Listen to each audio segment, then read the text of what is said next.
Welcome back and welcome to lesson 10 in the Houdini Environment Beginner Series. We're going to continue where we left off and keep working on our procedural house modeling. And this time we're actually going to split out our wall primitive, which we're going to use to create a little set of windows. So we're going to randomly place, actually not randomly, we're going to place a few boxes, bevel those, cut some window shapes, and then create some basic window geometry for the window frames, and then a little bit of detailing to add a little extra resolution to the objects. And then when they are actually shaded, this will give it a little nice detail for catching the shadows and the lights and all these different angles to make it a little bit more detailed and interesting visually. So to get started on this part, we are actually going to go here, but first I'll walk you through back from where we were. We took this base building again, we measured the area, and then we blasted out the parts that we didn't want, which were the parts with a small area, so we don't want to get those parts, and we want to remove the top parts as well.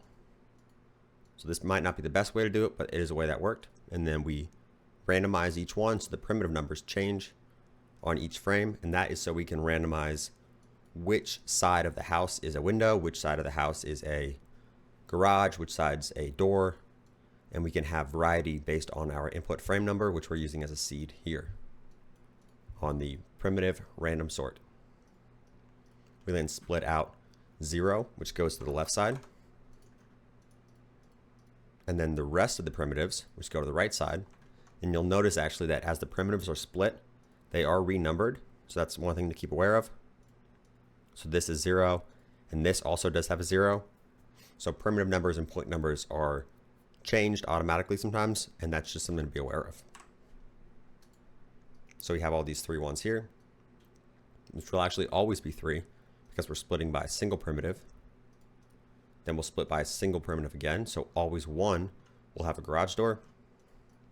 And then for these other 2 primitives, we're actually going to create a random attribute for them, and then that will be what decides whether they are a window, whether they are a large garage, which would be this part here, or whether they are a empty wall for now, which will actually extend later to be a new custom model we'll create together.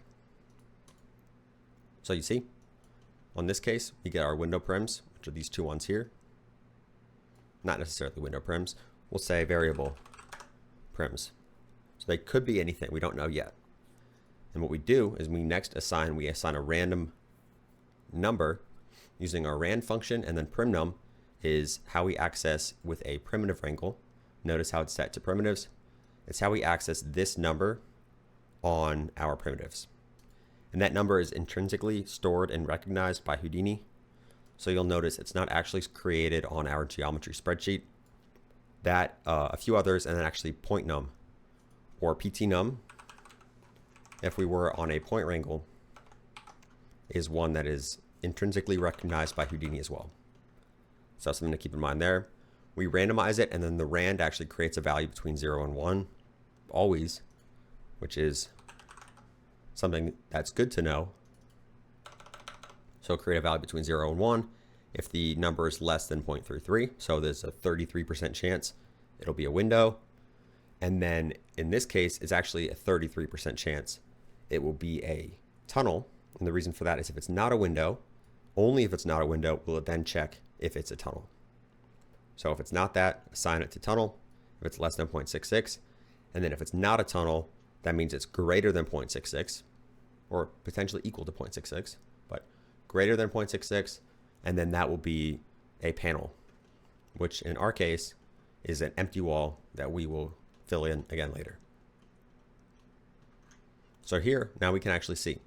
Let's look, and right now we can see the rand number, which was assigned here to the primitive, is greater than 0.33, and here greater than 0.33.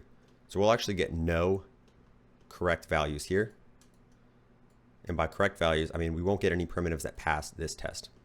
So that none of them are windows, because none of them have a value less than 0.33. So if we scrub through, and we'll find one of these here. Let's do 0.33 here. This one will, actually 0.30 will be less than 0.33, so we'll get one window here. And there we go. And you can see sometimes we get a window, sometimes we don't. And there is a chance we could get 2 windows, or there should be a chance we can get 2 windows. So let's figure out what exactly is going on there. So our primitives are coming in. And what we can actually do is we can do a prim wrangle.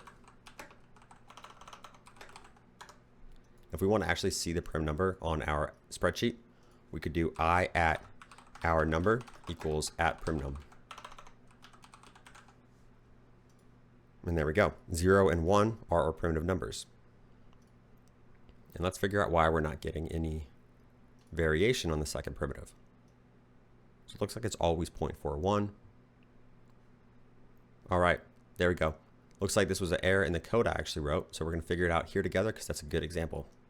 So what's happening is and I was actually expecting this to be happening, but looks like there was a mistake I made, which is good to leave in. We are trying to create a random seed number for each of these primitives. And if we're creating a random seed number, and I'll actually show you here, the way we're doing that is we're taking this prim number, which you see is 0 and 1, and we're multiplying that by the frame number. So if it's 1 and frame 56, our seed will be 1 times 56, which gives us a new random number for our seed. Or a new seed for our random number, excuse me. What's happening now is this is always set to the exact same rand.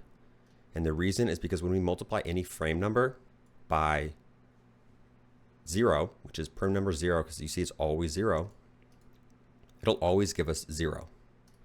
So we can show, so let's say I at seed equals at prim num times $f. And now what we could do is we can delete this because we're now saving that to this seed attribute. So now what you'll see is the seed attribute being used in this random function. It's changing for primitive 1, but it's always the same for primitive 0. Which is why our random number is always primitive. Or random number is always the same for that particular primitive. But we don't want that. So if we do want to have it actually fixed, the way we should fix this was we need to offset this 0 so it's not always multiplying by 0. And we can fix that easily by just doing this one thing here. So we'll do prim number, and we'll multiply this by, not multiply, we'll actually offset this by 10. So now you see our seed is changing, and it's no longer always the same number. And because we're not multiplying it by 0, in this case, we're actually multiplying it by 10. So 0 plus 10 is 10, multiplied by frame number. So I see 55, frame number, multiplied by 10 is 550. 109, 1090. And now this should give us a random value on each primitive for each frame. And it should let us, in some cases, and it looks like this is one of those cases, have 2 windows. So sometimes we get 0, sometimes we get 2, sometimes we get 1. Which is a good thing to know, because I was expecting that to happen, but it looks like I had a multiplication by 0. So good thing to keep aware of, and it's always helpful to know exactly what's going on, because issues like that you can really fix and make sure you know exactly what's going on, so you really have full control of your network. So let's actually find one with 2, because this is the reason we needed the for each loop. So if I do for each connected piece, which could work actually, say reset cached pass will let us access this one. So what we want to do is we want to go through each primitive. So we could do a for each primitive, which would work the same way as a for each connected piece.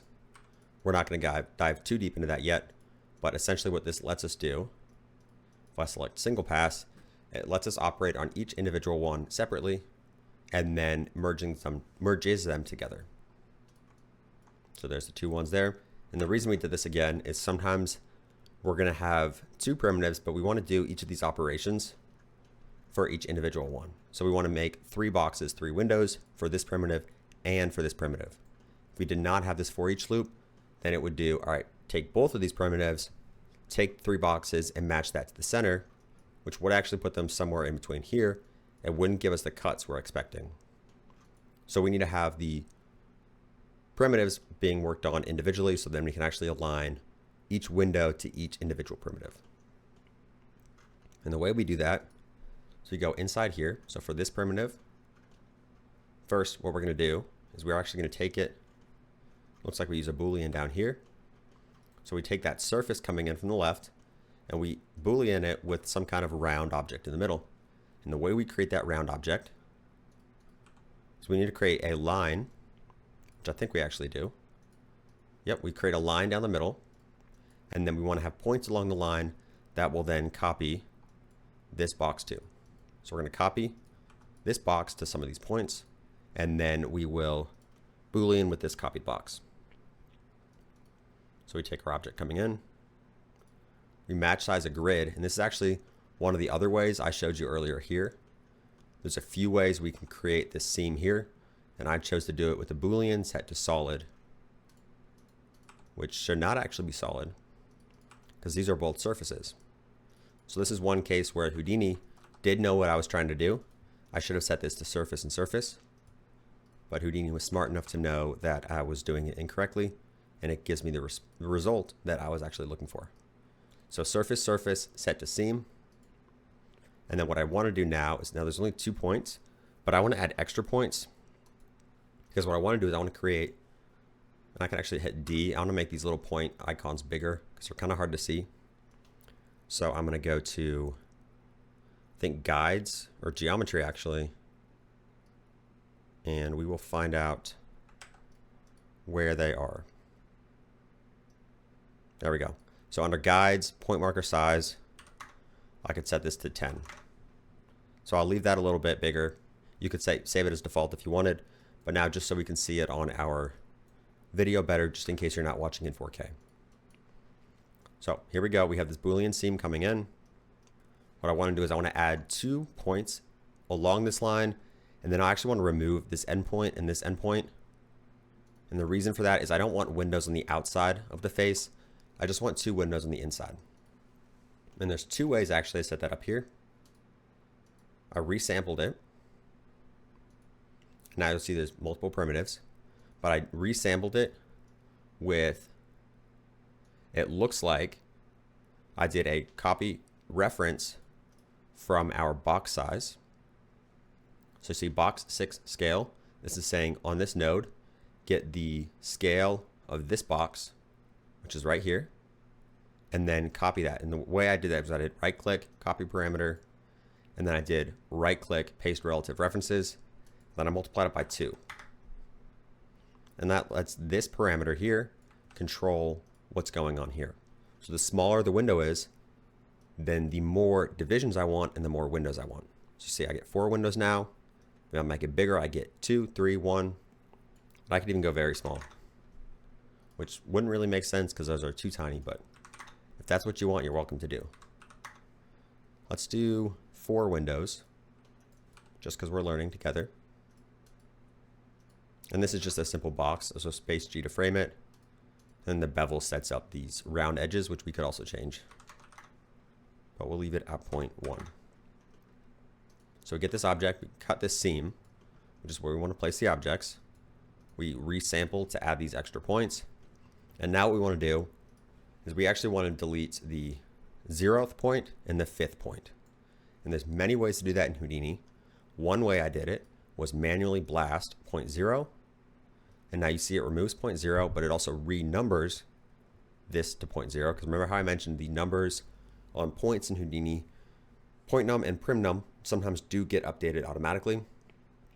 So we're going to disable that to see. Now what I want to do is I want to get 0.4. And since I don't actually know how many points are in the stream, I could actually do that with Vex, but I resort and reverse point order to now say this one should be 0, and I blast 0 again. So now it removes 0.0, and then it reverses it, and then removes 0.0. Now what I could also do is this, which is in a wrangle, same idea. I remove first if I pt num equals 0. So for each of these points, it goes through, it runs this code since it's set to run over points. For this point, if it's 0, delete it. And then also, if the point number is equal to endpoints minus 1, which means, so you see here, we have how many points? We have 6 points. I want to say, all right, get the number of points in the stream, which is 6, subtract 1, and give me 5. So if it's equal to 5, which is this endpoint here, then also delete it. And that removes that endpoint as well. So this switch was to show you that either way gives the exact same result. And there's actually a bunch of ways to do this. I could probably come up with 10 right now, but that would be a little bit of a waste of time. So I challenge you to figure out different ways to do the same task, because that is one of the main benefits of Houdini. So I copy our windows there, and then it looks like I Boolean, and then I also Boolean. So this left side here looks like I'm using this to create the actual wall, which we do a normal, a peak, to push it back, extrude, and then create the building. So this gives some thickness to the wall. And then on the right side, I use this and a Boolean set to, let's see, it looks like seam actually.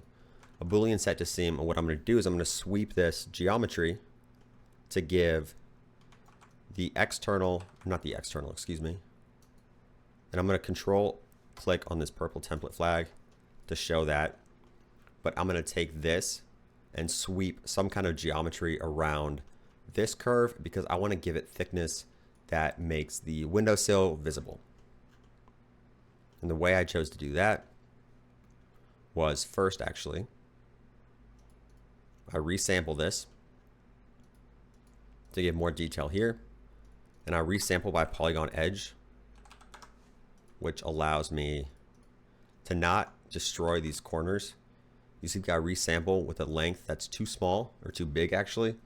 It will remove the smoothness of the corners. So I want to resample by polygon edge, which will keep that original shape, but resample those extra points.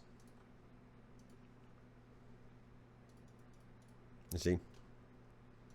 I do that to add some more resolution.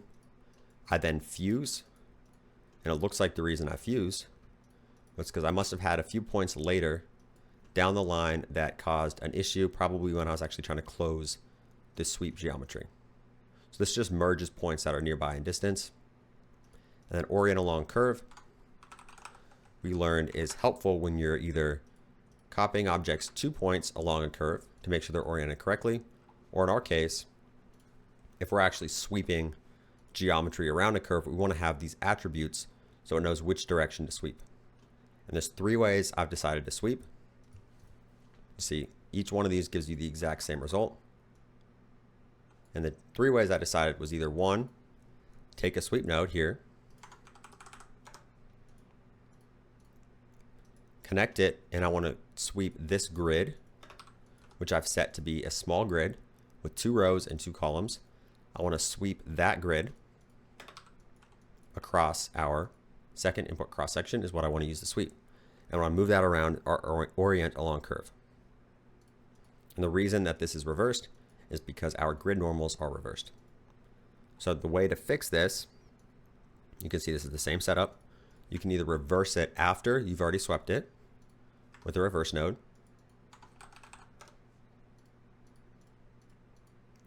You could actually rotate this grid, which is what I did here, with a transform. You can rotate it along its angle. Whoops, not that. Again, not that. Whoops. 180, and I'll put the center back to 0. So I rotate this, and then that does actually flip the grid. So it's being then rotated in the correct direction, which you can see here.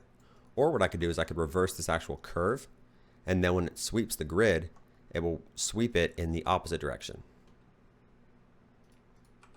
So if I W for wireframe to actually see the shading here, by disabling this reverse, we can see we're switching the order of the input curve, which then is switching the direction that our sweep is operating on our curve. And they all work. There's no correct way. Again, it might be just up for you to how you want to work. But I think learning how there's different ways to do the same thing is really helpful, because it's ultimately up for you to decide how to work. And then let's figure out what we did here. So we have the seam again, and it looks like what I want to do is I need to get the normals. So what I want to do is I want to peak this, and actually, I'll explain it before I show you. These objects, this setup we have here, the windowsills, which I merged down here, they have a extrusion width that is farther away from our wall. So you see how they're poking out farther than the wall? What I want to do is I want to create these little small parts, these little details, but I want them not to be intersecting the wall. And since this incoming geometry here is right inside the ending result of our sweep, if I copied little pieces of geometry for those little shapes, here they would be hidden inside this actual sweep. So I need to fix this issue by displacing these curves, this object, into the normal direction that these are being swept. I hope that makes sense, but you'll see in a second. And the way I do that is I take this normal attribute from our input curve, our original actual wall geometry. I transfer it, or I should transfer it. It looks like Houdini is doing it automatically for me. And then I peak it. And this is actually a good example. So Houdini is assuming I want to transfer the normal attribute, and we'll see where it is. You see I'm computing it on points, normal, and I'm transferring it to points. So Houdini is actually assuming that I want to do that. But what I need to do, and what I should do, is actually explicitly mention that that's exactly what I want to transfer. Because if I came back later, like I'm doing right now, and I see this and I don't know exactly what's going on, I might be curious, why did I have this transfer? Which was for the normals, but if I had put this in correctly, I would have known exactly what that was for. So then I peak, which is displace along normal. You see? I split edges, and the reason I want to do this is I want to have these be able to shrink, and I want them to fit. Let me see if I can show you. I want each individual primitive to be its own cut piece of geometry. So if I do an exploded view, whoops. This is a node in Houdini that we do use a lot, especially for simulations. So space G. If I explode and scale these all apart, they will be they will all be connected. But if I split the edges first and then explode them, you see each one of these is an individual piece. So I wanted them all individually so I can operate them on one by one, and you can see we're getting more points because we're actually splitting each one, so we're doubling the point count. I'm going to measure the length of each, or the perimeter I mean, of each of the objects, which is a primitive attribute. And it's not here. I'm actually trying to connect it to this measure. So I want to see the perimeter. And now, if I set this to red, and I'll set this to green actually, because I realize the blue is sometimes hard to see on a dark background. If I set this to green, we can now see our perimeter of each of these individual primitives. And what I want to do is I want to keep the big ones. Looks like I really only want to keep the really long ones. And then I carve it, which is a way we can actually start and end geometry.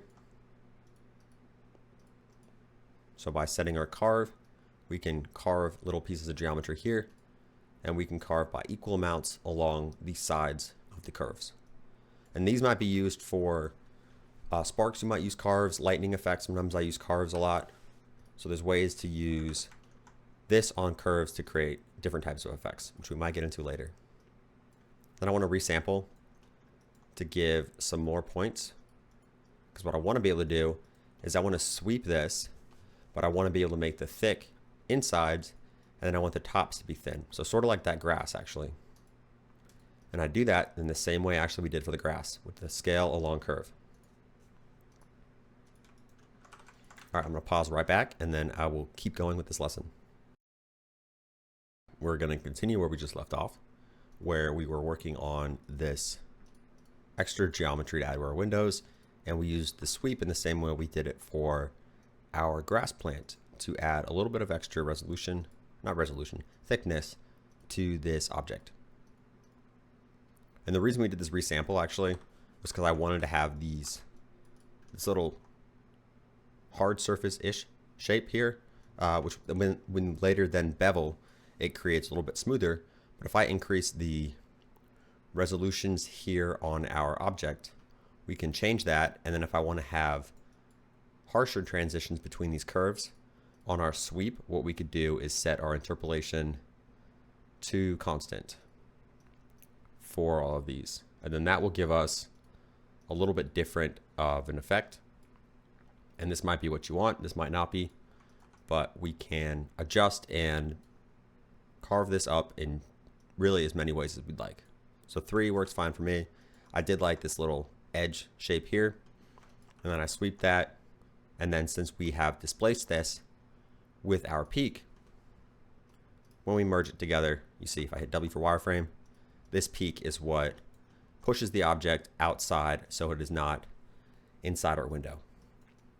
And we could keep it inside the window. Maybe if this window was translucent, or if this was a glass frame and we want some interior detail, we could do it without the peak. So really the flexibility is up for you to determine how you would like to work.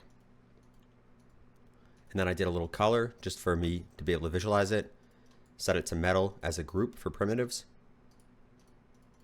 And then I merged it with the rest of our scene. So the rest of our incoming objects was with just the back wall we cut and already went over earlier, and then the inside of the window, which I actually don't think we've covered yet. So let's go and see what that is. So we can see with these window shapes, which we use 1 to cut the Boolean, 2, we set a Boolean here, but we do surface, solid, and then intersect, because we want to keep the inside faces, inside primitives that has intersected with this cutting geometry. So I do normal to create then the normals, which we're going to extrude against. And then we add a little bit of a thickness. And I actually added a division. I forget why, but there must have been a reason later, but you don't actually need that. And then I add our window, merge it back together, and then there is our full little wall. And then remember that we started with a for each loop. If this did have 2 objects, 2 primitives incoming that had the same random value for our seed, and for example here, looks like frame 43, we get 2 of them. When we go inside our for each loop, if we go to the end, we can set to single pass, and then we can see how it works through each individual one. So maybe, for an example, you're working through this and you have it run over many, many primitives and one of them is broken. So maybe if it faces in the Z direction or the X direction, you're getting weird artifacts. You can use this single pass to walk through, say, all right, for this one, I want to debug this exact window. And then you can walk through and find where in your scene that an issue is being caused. So that's good to know. And then sometimes you have to reset the cached pass, which is at the top and at the bottom. So you might update something and then it's not updating inside, or you might update something inside and it's not recooking your setup. So resetting that usually does help. And there we go. And then we also merge that down. And the group we had created again was right here for stone, window, and metal. And then when we merge that together, we are slowly getting a little bit more in depth for our actual little building, which is awesome. And then the really cool thing actually is now that we have all this set up, if we were to go up here and if we wanted to change this to make the windows bigger, we can go here, maybe we'll set it to 1, and then that does update live. So Houdini will automatically recook that all and give us the rest of the network based on this new input that's been changed. And then this does break, you see. If I make it really big, It will break the setup, and that's because we haven't planned on these edge cases. But maybe if we wanted to have the window frame work when this wall was really big, maybe we could cut it down to a different size or add some other setup in here to fix this issue. But for now, we're going to make the assumption that our windows will at least be a reasonable size.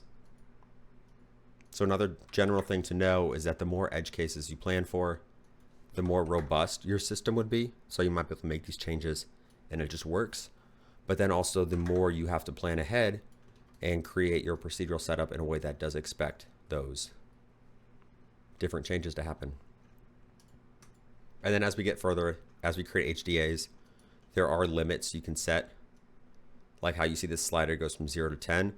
We might get into that later, but you can set limits to where you can lock a node and not allow values to be, I was seeing if that was a negative, if it would stop me from doing that.